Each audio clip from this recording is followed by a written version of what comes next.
ഇന്നൊരു അടിപൊളി മട്ടൻ കറി വെക്കുന്നത് എങ്ങനെയെന്ന് കാണിച്ചു തരട്ടെ. അതിന് വേണ്ടിയിട്ട് 3/4 കിലോ മട്ടൻ എടുത്തിട്ടുണ്ട്. ഇതിലേക്ക് കുറച്ച് മഞ്ഞപ്പൊടി, കുറച്ച് ഉപ്പ്, കുറച്ച് ഇഞ്ചി വെളുത്തുള്ളി ചതച്ചത്, കുറച്ച് പുതിനയില, പിന്നെ ഏലക്ക, പട്ട, ഗ്രാമ്പു അങ്ങനെയുള്ള ഹോൾ സ്പൈസസും ആവശ്യത്തിനുള്ള വെള്ളവും ഒഴിച്ച് കുക്കറിൽ വേവിക്കാൻ വെക്കാമേ. എന്നിട്ട് കുറച്ച് പുതിനയില, മല്ലിയില, ഇഞ്ചി വെളുത്തുള്ളി ഇതെല്ലാം കൂടി മിക്സറിന്റെ ജാറിലിട്ട് നന്നായിട്ട് പേസ്റ്റ് പോലെ അരച്ചെടുക്കാമേ. ഇനി പാത്രം വെച്ച് ഇതിലേക്ക് എണ്ണയും കുറച്ച് നെയ്യും ഒഴിച്ചു കൊടുക്കാം. ഇത് ചൂടായി വരുമ്പം ജീരകം ഇടാം. ചെറുതായിട്ട് അരിഞ്ഞു വെച്ച സവാളയും പച്ചമുളകും കുറച്ച് ഹോൾ സ്പൈസസും കൂടിയിട്ട് നന്നായിട്ട് വഴറ്റി കൊടുക്കാം.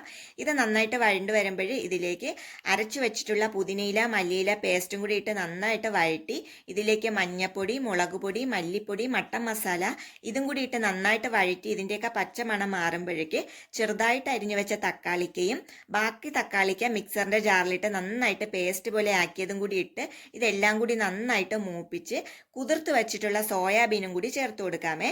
സോയാബീൻ ചേർത്തതിന് ശേഷം പിന്നെ നമ്മൾ കുക്കറിൽ വേവിക്കാൻ വെച്ചിട്ടില്ലേ മട്ടൻ, അതും കൂടി ഇതിലേക്ക് ചേർത്ത് കൊടുക്കാം. പിന്നെ ഇതിലേക്ക് ആവശ്യത്തിനുള്ള ഉപ്പും കുറച്ച് ഗരം മസാലയും ലാസ്റ്റ് കുറച്ച് മല്ലിയില അരിഞ്ഞതും കൂടി ചേർത്ത് കൊടുത്താൽ നമ്മളെ മട്ടൻ കറി റെഡിയാവും. അപ്പോൾ ഇതേ മസാലക്കൂട്ടിൽ നിങ്ങൾ മട്ടൻ കറി ഉണ്ടാക്കി നോക്കണേ. അപ്പോൾ നല്ല ടേസ്റ്റാണ്. അപ്പോൾ ഉണ്ടാക്കി നോക്കിയിട്ട് അഭിപ്രായം പറയണേ.